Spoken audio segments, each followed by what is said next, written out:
परिमेय संख्याओं पर आधारित, किन संख्या पर आधारित?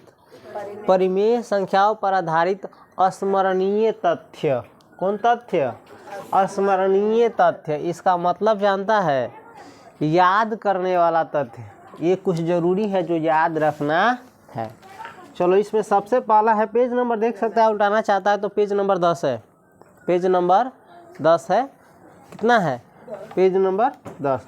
इसमें सबसे पहला देखो, ये जो है ना इंटर में, इंटर के 11th में काम आता है। अभी जो पढ़ रहा है किस में काम आएगा? अगर कोई बच्चा आगे पढ़ने वाला होगा तब साइंस वाला मैथ स्ट्रीम में।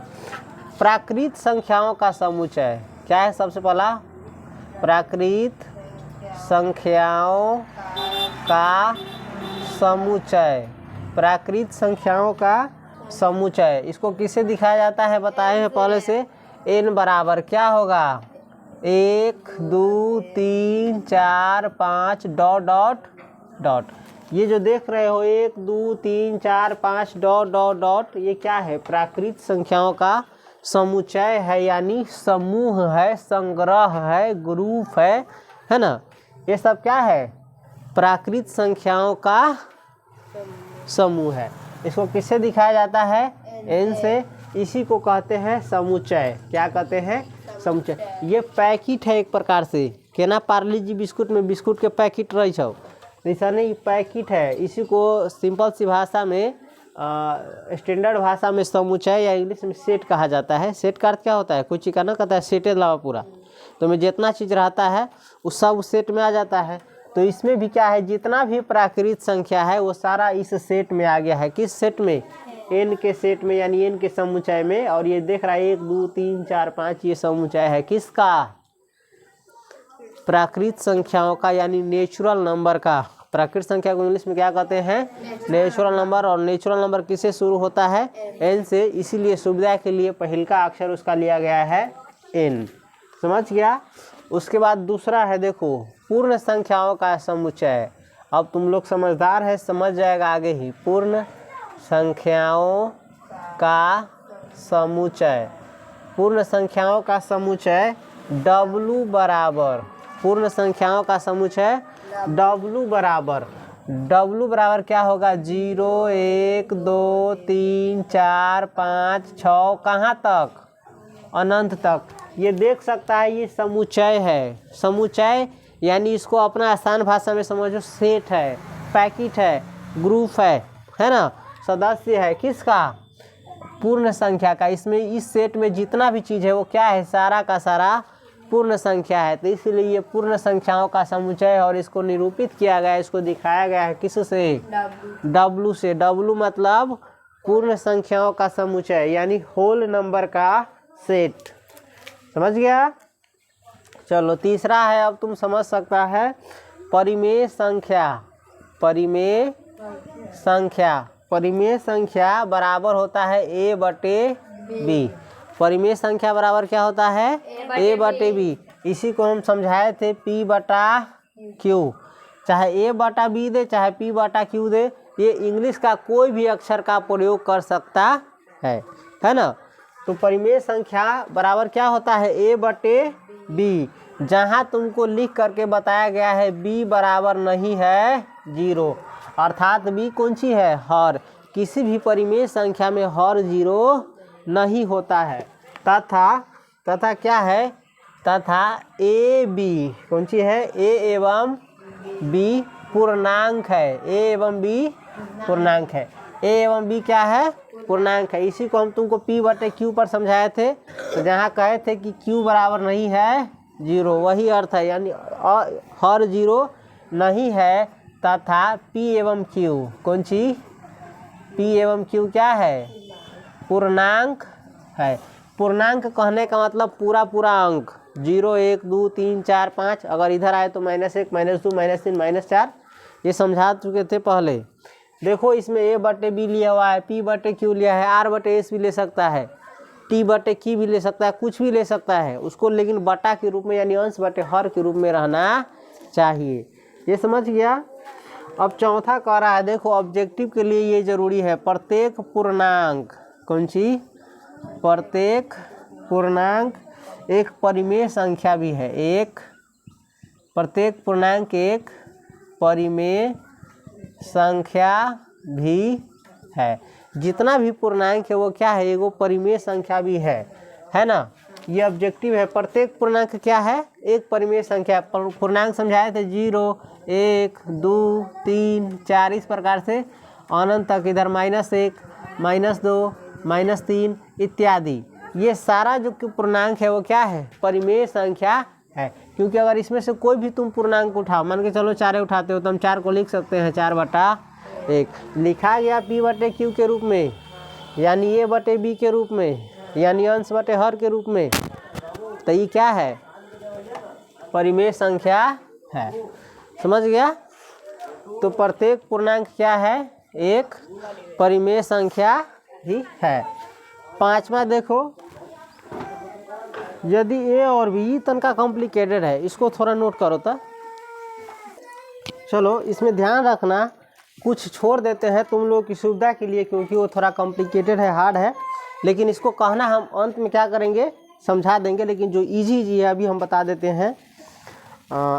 यदि A और B दो परिमेय संख्याएं हो, साथ में देखो, साथ में का है ये, यदि A और B दो परिमेय संख्याएं हो, दो परिमेय संख्याएं हो, यदि A और B दो परिमेय संख्याएं हो तो इनके बीच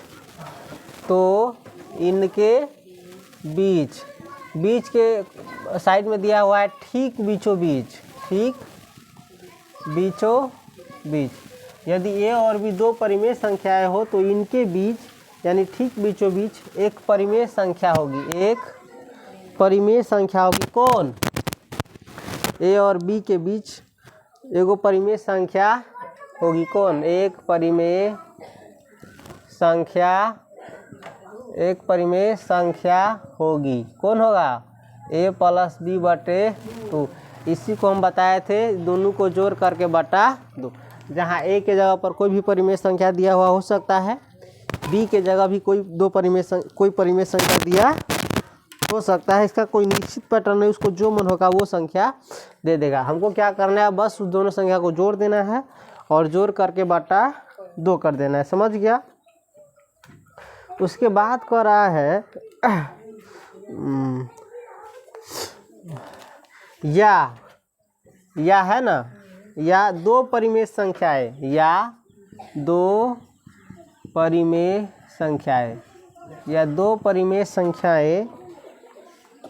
या वास्तविक संख्या उसी को कहते हैं, या दो परिमेय संख्याएं A और B के बीच